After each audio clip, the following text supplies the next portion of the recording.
Good morning, नमस्कार ठेपुला सेवाहरू सधैँ चाहिँ आज पनि म आफ्नो भिडियो लिएर हाजिर भइसकेको छु। र मित्रगण कतिले मलाई भन्नुभएको थियो है, के बुढो भइसकेर पनि यस्तो भिडियो बनाइरहेको उपद्रव गरिरहेको भन्ने कुरा पनि गर्नुभएको थियो है। र त्यस्तो चाहिँ के पनि होइन, किनभने अब अहिले हामीलाई एउटा फेसिलिटी छ नि, अहिलेको जमानामा हामीलाई एउटा फेसिलिटी छ हो, डिजिटल दुनियाँमा मिडियाको जमाना छ होइन। अब हामीले जति पनि यो भिडियोहरू बनाउँछौँ, भिडियो बनाएर हाम्रो खानपिन भयो, हाम्रो एउटा संस्कार संस्कृति भयो, यो सबै रेकर्ड गरेर चाहिँ राख्ने एउटा हाम्रो अनलाइन राख्ने पनि एउटा सुविधा पाएको छौँ हो।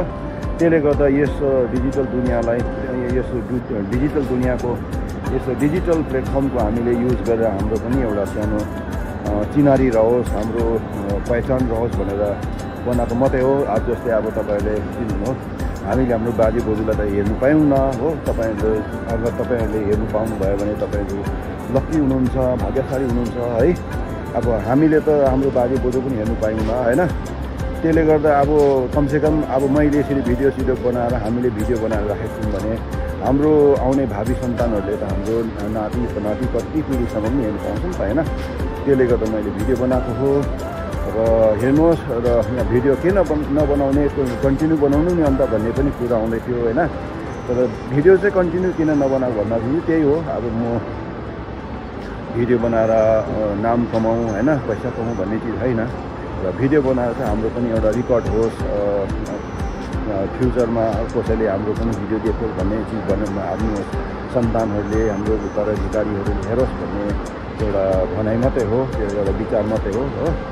र पनि म अब भिडियो चाहिँ किन बनाउँछु भन्दाखेरि अब यहाँ ओकेसनली कोही बेला केही अब यहाँ प्रोग्रामहरू हुँदाखेरि होइन, के अब फङ्सन, होली दिवाली के फङ्सनहरू इभेन्ट्सहरू हुँदाखेरि अब त्यो सब रेकर्ड गरिराखेर चाहिँ अब एउटा आफ्नो लाइफस्टाइलको एउटा उयो बनाएको मात्रै हो। र तपाईँहरूले हेर्दै गर्नु होला। यसरी नै तपाईँको साथ सपोर्टको लागि धेरै धेरै धन्यवाद।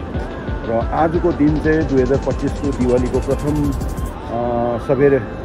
प्रथम बिहानीको मैले भिडियो बनाएर तपाईँलाई देखाउँदैछु। र यसरी नै आज दिनभरि हाम्रो यहाँ के प्रोग्रामहरू हुनेवाला छ, के इभेन्ट्सहरू हुनेवाला छ, पूजापाठ कसरी गरिन्छ, सबै थोक म यो भिडियोमा आज देखाउने कोसिस गर्दैछु।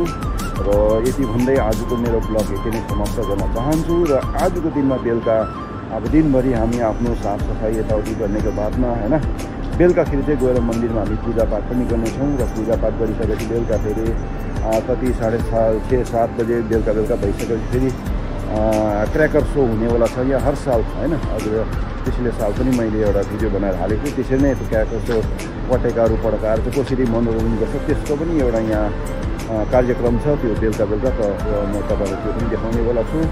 र यति भन्दै मेरो आज ब्लग यही समाप्त गर्न चाहन्छु। मेरो भिडियो हेर्दै गर्नु होला र बेलुका के हुनेछ म सब भिडियो देखाउनु। नमस्कार।